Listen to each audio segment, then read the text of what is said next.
ಜಿಲ್ಲೆಯಲ್ಲಿ ಪ್ರಥಮ ಬಾರಿಗೆ ತಿಯಾನ್ ಮಹಾಸಭಾವನ್ನು ಅಸ್ತಿತ್ವಕ್ಕೆ ತರಲಾಗಿದ್ದು, ಮುಂದಿನ ದಿನಗಳಲ್ಲಿ ಸಂಘಟನೆಯನ್ನು ಬಲಪಡಿಸಿ ಸಮಾಜದ ಸೇವೆಗೆ ಮುಂದಾಗುವುದಾಗಿ ಸಂಘದ ಸ್ಥಾಪಕಾಧ್ಯಕ್ಷ ಎನ್ ಪದ್ಮನಾಭ್ ತಿಳಿಸಿದರು. ಪಟ್ಟಣದ ಪತ್ರಿಕಾ ಭವನದಲ್ಲಿ ಕರೆದಿದ್ದ ಪತ್ರಿಕಾಗೋಷ್ಠಿಯಲ್ಲಿ ಮಾತನಾಡಿದ ಅವರು, ತಿಯಾನ್ ಸಮುದಾಯ ಈ ಹಿಂದಿನಿಂದಲೂ ಹಿಂದುಳಿದಿದೆ.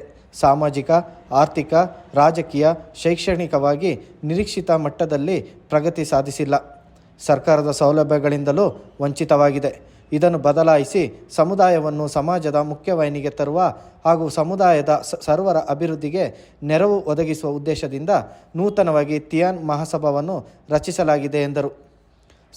ಇದು ಈ ತಿಯ ಸಮಾಜ ಮಾಡಲಿಕ್ಕೆ ಉದ್ದೇಶ ಏನು ಹೇಳಿದ್ರೆ, ಸ್ವಲ್ಪ ದಿನದ ಹಿಂದೆ ಜಾತಿ ಸಮೀಕ್ಷೆ ಆಯಿತು. ಈ ಜಾತಿ ಸಮೀಕ್ಷೆ ಏನು ಹೇಳಿದ್ರೆ, ಎಲ್ಲ ಸಮುದಾಯದವರು ಬಂದು ಅವರವರ ಜಾತಿ ಹೀಗೆ ಬರಿಬೇಕು ಅಂತ ಹೇಳ್ಬಿಟ್ಟು ಗೈಡ್ ಮಾಡಿದ್ರು. ಪತ್ರ ಸಮ್ಮೇಳನ ಹಾಗೂ ಪೇಪರ್ಗಳಲ್ಲಿ ನ್ಯೂಸ್ಗಳನ್ನೆಲ್ಲ ಕೊಟ್ಟರು. ನೋಡುವಾಗ ನಮ್ಮ ಒಂದು ತೀಯ ಸಮುದಾಯದವರು ಬಗ್ಗೆ ಯಾರೋ ಒಂದು ಸಂಘಟನೆಯಲ್ಲಿ ಇರುವವರಾಗಿರ್ಬೋದು, ಇಲ್ಲ ಇದರ ಜೊತೆ ಸೇರಿರುವ ಸಂಘಟನೆ ಆಗಿರ್ಬೋದು, ಯಾರು ಕೂಡ ಮಾಹಿತಿ ಕೊಡಲಿಲ್ಲ. ಅದರಿಂದ ಈಗ ಏನಾಗಿದೆ ಅಂತ ಹೇಳಿದ್ರೆ, ನಮ್ಮನೆಗೆ 5 ಜನ ಇದ್ರೆ 5 ಜನದ್ದು ಜಾತಿ ಸರ್ಟಿಫಿಕೇಟ್ ಅಲ್ಲಿ ಹಲವು ರೀತಿಯಿದೆ. ಈಗ ನನ್ನದ್ರಲ್ಲಿ ಬಂದ್ಬಿಟ್ಟು ತೀಯನ್ ಅಂತಿದೆ ಮತ್ತು ತೀಯ ಅಂತಿದೆ ಬ್ರಾಕೆಟ್ ಅಲ್ಲಿ. ಇನ್ನು ತಂದೆಯರಲ್ಲಿ ಬಂದ್ಬಿಟ್ಟು ತೀಯ ಅಂತ ಮಾತ್ರ ಇದೆ. ಮಗನದಲ್ಲಿ ನೋಡಿದ್ರೆ ತೀಯರ್ ಅಂತಿದೆ, ಅಂದ್ರೆ ಒಂದು ವೈ ಮಾತ್ರ ಇದೆ. ತೀಯರ್ ಮತ್ತೆ ತೀಯ ಅಂತ ಅಂದ್ರೆ ಒಂದು ವೈ, ಅಂದ್ರೆ ಒಂದು 5 ಮಾಡೆಲ್ ಆಗಿ ಈ ನಮ್ಮ ಒಂದು ತೀಯ ಸಮುದಾಯದ ಪ್ರಮುಖರನ್ನು ಒಳಗೊಂಡಂತೆ ಜಿಲ್ಲಾ ಮಟ್ಟದ ಸಮಿತಿಯನ್ನು ಮಡಿಕೇರಿಯಲ್ಲಿ ರಚಿಸಿ ಅಧಿಕೃತವಾಗಿ ಉದ್ಘಾಟನೆ ಮಾಡಲಾಗಿದೆ. ಮುಂದಿನ ದಿನಗಳಲ್ಲಿ ತಾಲೂಕು, ಗ್ರಾಮ ಮಟ್ಟದಲ್ಲಿ ಸಮಿತಿಗಳನ್ನು ರಚಿಸಲಾಗುವುದು. ಸಮುದಾಯದ ಎಲ್ಲರನ್ನು ಸಂಘಟನೆಯೊಳಗೆ ಬೆಸೆಯುವ ಕೆಲಸ ಮಾಡಲಾಗುವುದು ಎಂದು ಪದ್ಮನಾಭ್ ಅವರು ಮಾಹಿತಿ ನೀಡಿದರು. ತಿಯಾನ್ ಮಹಾಸಭಾವು ಸಮಾಜದ ಇತರ ಎಲ್ಲ ಸಮುದಾಯಗಳೊಂದಿಗೆ ಸಾಮರಸ್ಯ ಹೊಂದುವ ಮೂಲಕ ಕಾರ್ಯಕ್ರಮಗಳನ್ನು ಆಯೋಜಿಸಲಿದೆ.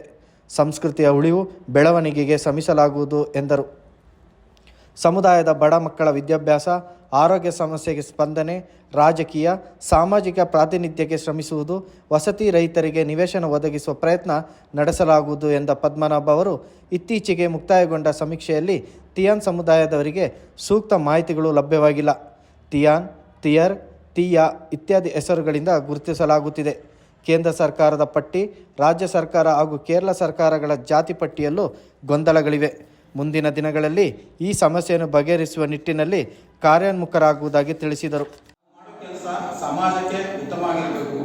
ಅದೇ ಥರದಲ್ಲೇ ಈಗ ನಾವು ಮಾಡೋ ಕಾರ್ಯಕ್ರಮಗಳಿಗೆ ನಮ್ಮ ಇಲ್ಲಿನ ಕೊಡಗಿನ ಬೇರೆ ಬೇರೆ ಸಮುದಾಯದವ್ರನ್ನ ಕೂಡ ಒಟ್ಟಿಗೆ ಸೇರಿಸಿ, ಅಂದರೆ ನಮ್ಮಲ್ಲಿ ಬಂದು ನಮ್ಮ ತೀಯ ಅಂದರೆ ನಮ್ಮ ಈಳಿಗ ಸಮುದಾಯದವರು ಮತ್ತು ಬಿಲ್ಲವ ಸಮಾಜದವರು ಎಲ್ಲರನ್ನ ಸೇರಿಸಿ ಮುಂದಿನ ಕಾರ್ಯಕ್ರಮದಲ್ಲಿ ನಮ್ಮನ್ನು ಒಟ್ಟುಗೂಡಿಸಿ ನಮ್ಮ ಒಂದೊಂದು ಕಾರ್ಯಕ್ರಮ ಮಾಡಿ ನಮ್ಮ ಏನಿದೆ ನಮ್ಮ ಸರ್ಕಾರದ ಅನುಕೂಲಗಳನ್ನು ನಮಗೆ ನಮ್ಮ ಬಡ ಕುಟುಂಬದವರಿಗೆ ಸಿಗುವ ಹಾಗೆ, ಬಡ ಮಕ್ಕಳಿಗೂ ಕಾಲೇಜು, ಸ್ಕೂಲು ಆ ಥರ ವಿಷಯಗಳಿಗೆ ಮತ್ತು ಅದರ ಈ ಆರೋಗ್ಯ ಸಂಬಂಧಪಟ್ಟ ವಿಷಯಗಳಿಗೆ ಸಿಗುವ ಹಾಗೆ ಮಾಡೋದೇ ನಮ್ಮ ಉದ್ದೇಶ. ಈ ಥರ ಒಂದು ಸಭೆ ಮಾಡಿ ಈ ಥರ ಮಾಡ್ತಿದ್ದೆ ಅಂತ ಹೇಳಿದರೆ, ನಮ್ಮ ಸಮುದಾಯದವರು ತುಂಬ ಲೈನ್ ಮನೆಗಳಲ್ಲಿ ವಾಸ ಇದ್ದಾರೆ ಹಾಗೂ ಕಾರ್ಮಿಕರಾಗಿದ್ದಾರೆ. ಆಗ ಅವರಿಗೆ ಎಲ್ಲ ಸರ್ಕಾರದಿಂದ ಅನುಕೂಲ ಆಗದಿರೋ ಕಾರಣ ನಮ್ಮ ಸಂಘಟನೆಯಿಂದ ಏನಾದರೂ ಮುಂದಿನ ದಿನಗಳಲ್ಲಿ ಎಲ್ಲ ಸೇರಿ ಒಂದು ಎಲ್ಲಾದರೂ ಒಂದು 2 ಎಕರೆ ಜಾಗ ಪರ್ಚೇಸ್ ಮಾಡಿ ಅವರಿಗೊಂದು 5 ಸೆಂಟು ನಾವು ಅಂದರೆ ಕಡಿಮೆ ಫ್ರೀಯಾಗಿ ಎಲ್ಲ ಕಡಿಮೆ ಬೆಲೆಯಲ್ಲಿ ಕೊಡೋ ರೀತಿ. ಅದೇ ಥರ ಹುಷಾರಿಲ್ಲದವರಿದ್ದರೆ, ಅವರು ಮಕ್ಕಳೇನು ಇಲ್ಲ, ಅವರಿಬ್ಬರೇ ಇರ್ತಾರೆ, ನೋಡ್ಕೊಳ್ಳಿಕ್ಕೆ ಜನ ಇಲ್ಲ ಅಂದರೆ ಅವರನ್ನು ಈ ಸಂಘಟನೆ ನಾವು ನೋಡೋ ಥರ ಒಂದು ವ್ಯವಸ್ಥೆ. ಸಮುದಾಯದವರು ಸಮಾಜದಲ್ಲಿ ಶಾಂತಿ ಸಹಬಾಳ್ವೆಯಿಂದ ಜೀವನ ನಡೆಸಬೇಕು. ಕಾನೂನು ಬಾಹಿರ ಚಟುವಟಿಕೆಗಳಿಂದ ದೂರವಿರಬೇಕು. ಇತರ ಸಂಸ್ಕೃತಿಯನ್ನು ಗೌರವಿಸಬೇಕು. ಈ ನಿಟ್ಟಿನಲ್ಲಿ ಕಾರ್ಯಕ್ರಮಗಳನ್ನು ಆಯೋಜಿಸಲಾಗುವುದು.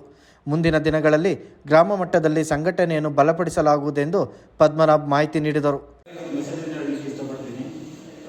ಮುಂದಿನ ದಿನಗಳಲ್ಲಿ ನಮ್ಮ ಸಮುದಾಯದ ತೀಯನ್ ಸಮುದಾಯದವರು ಯಾವುದೇ ಇಲ್ಲಿಗಲ್ ಆಕ್ಟಿವಿಟೀಸ್ಗಳಲ್ಲಿ ತೊಡಗದೆ, ಇಲ್ಲಿಗಲ್ ಆಕ್ಟಿವಿಟೀಸ್ ಅದೇ ಥರ ಕಾನೂನು ವಿರುದ್ಧವಾದ ಚಟುವಟಿಕೆಗಳಲ್ಲಿ ತೊಡಗಿಸಿಕೊಳ್ಳದೆ, ನಮ್ಮ ಈಗ ನಾವು ಕರ್ನಾಟಕದಲ್ಲಿ ಇದ್ದೀವಿ, ಕೊಡಗಿನಲ್ಲಿ ಇದ್ದೀವಿ, ಇಲ್ಲಿನ ಪರಿಸರ ಮತ್ತು ಸಂರಕ್ಷಣೆ ಇಲ್ಲಿನ ಆಚಾರ ವಿಚಾರಗಳನ್ನು ಗಮನಿಸಿ ಅದನ್ನು ಅದು ಅವರಿಗೆ ಕೂಡ ಅದಕ್ಕೆ ಕೂಡ ಗೌರವ ಕೊಟ್ಟು ಅವರ ಜೊತೆಯಲ್ಲಿ ಸಹಕರಿಸಿ ನಾವು ಮುಂದೆ ಅವರ ಜೊತೆ ಮುಖ್ಯವಾಗಿ ಮೊದಲಾಗಿ ಈ TN ಸಮುದಾಯದ ಒಂದು ಸಂಘಟನೆ ಇದೇ ಮೊದಲ ಬಾರಿಗೆ ಕೊಡಗಿನಲ್ಲಿ ಬಂದಿದೆ. ಬರುವ ಉದ್ದೇಶ ಏನು ಅಂತಂದರೆ ಇದರಲ್ಲಿ ನಮಗೆ ಈ TN ಸಮಾಜಕ್ಕೆ ತುಂಬ ಅವರು ಹಿಂದುಳಿದಿದ್ದಾರೆ. ಹಿಂದುಳಿಲಿಕ್ಕೆ ಕಾರಣ ಏನು ಅಂತ ಹೇಳಿದ್ರೆ ಒಂದು ಸಂಘಟನೆ ಇಲ್ಲ, ಅವರನ್ನು ಕೇಳಲಿಕ್ಕೆ ಯಾರೂ ಇಲ್ಲ. ಇದನ್ನೆಲ್ಲ ಮನಗಂಡು ನಮ್ಮ ಇವರು ಪದ್ಮನಾಭನವರು ಅವರು ಇದೇ ಊರಿನಲ್ಲಿ ಹುಟ್ಟಿದವರು. ಅವರು ವಿದೇಶದಲ್ಲಿ ಕೆಲಸ ಮಾಡ್ತಾ ಇದ್ದಾರೆ. ಅವರು ವಿದೇಶದಲ್ಲಿ ಒಂದು ಸ್ಥಿತಿಯನ್ನು ಕಂಡು ಅವರು ಯಾಕೆ ನಮಗೆ ಕೊಡಗಿನಲ್ಲೂ ಕೂಡ ಈ ಥರ ಇಷ್ಟೊಂದು ಹಿಂದುಳಿದಿದ್ದಾರೆ ನಮ್ಮ. ಗೋಷ್ಠಿಯಲ್ಲಿ ಸಂಘದ ಉಪಾಧ್ಯಕ್ಷ ಐಗೂರಿನ SR ಅಶೋಕ್ ಕುಮಾರ್, ಸಂಘಟನಾ ಕಾರ್ಯದರ್ಶಿ ಜಂಬೂರ್ NC ಸುದರ್ಶನ್, ಸಲಹೆಗಾರ ಕಂಬಿಬಾಣೆ KK ಶಶಿಕುಮಾರ್, ಯುವ ಘಟಕದ ಅಧ್ಯಕ್ಷ ಸಜಿ ಭರತ್ ಅವರುಗಳು ಉಪಸ್ಥಿತರಿದ್ದರು.